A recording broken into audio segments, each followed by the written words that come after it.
Hi, I'm Mia and I'm from the protection team here at Shropshire Fire and Rescue Service. I'm responsible for the team that inspects, audits, educates and enforces the fire safety legislation for commercial premises within Shropshire, Telford and Wrekin. Did you know that if you are a responsible person for your business or building, there are some important things that you need to be aware of relating to fire? This is to ensure the safety of people and businesses from fire at all times, and this legislation is called the Regulatory Reform Fire Safety Order 2005. This is the legislation that the Fire Service enforce on behalf of Shropshire and Wrekin County Councils and is made up of various articles that you need to be compliant with. It is supported by the Fire Safety Act 2021, which added additional responsibilities such as Section 156 to responsible persons for residential buildings following the tragic Grenfell Tower fire in 2017. Regardless of the size or scale of your business, if it's in a commercial premises, then these articles apply to you as the responsible person. It also applies to residential buildings where there are 2 or more properties that have a communal area. Even if your business is inside a larger or shared commercial building, then you are still responsible and you must ensure that you work closely with the other responsible persons in the building to provide adequate fire safety measures. If you fail to comply with the legislation, enforcement action may be taken against you. So, what are your responsibilities?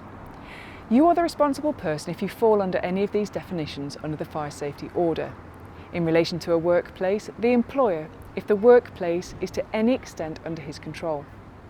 Or the person who has control of the premises, as occupier or otherwise, in connection with the carrying on by him of a trade, business or other undertaking for profit or not, or the owner where the person in control of the premises does not have control in connection with the carry on by that person of a trade, business or other undertaking.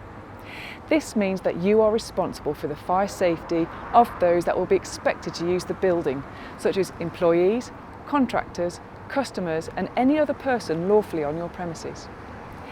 This may all seem quite daunting, but there are lots of resources available on the gov.uk website, such as guidance documents like the Officers and Shops, for instance. Fire safety and business continuity. What does this mean?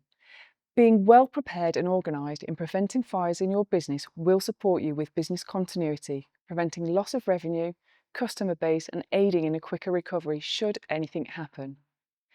Did you know that new businesses are 4 times more likely to have a fire than those that are well established and have good fire safety practice? New businesses that do suffer from a serious fire are less likely to recover and to continue trading. Who are we? In Shropshire Fire and Rescue Service, we have a highly qualified, dedicated team that carry out this type of enforcement activity. The team are made up of qualified inspectors, from advisors up to fire engineers, and they are there to ensure that they are competent to give you the advice and react accordingly to those who breach the fire safety legislation. What we do. As the enforcement authority, our fire safety teams carry out lots of work inspecting, educating and consulting with businesses and other partners to ensure that businesses and buildings and those responsible comply with the fire safety legislation. This even includes at the planning and building phases to assist in trying to make them safe before anyone uses them. So how can we support you? Your local fire and rescue service can support you through education, signposting and visiting your site to consult and advise on what is good and best practice. We cannot, however, take responsibility for your fire safety. We provide guidance and support through initiatives and partnership working such as Business Safe and Well seminars. You can seek private support. There are lots of private companies that can support you in keeping your business safe, but we cannot endorse any companies, but we would encourage you to check that they are suitably qualified, accredited and insured to give you the right advice to complete the fire safety work that you may need. This accreditation may be through the Institute of Fire Engineers, IFE for example. But even if external companies complete your work for you, the ultimate responsibility falls to you to make sure it is suitable. For further support, please do feel free to get in touch. You can also get lots of useful information from the National Fire Chiefs Council website, the NFCC. Thank you for your time that you've taken to watch this video today.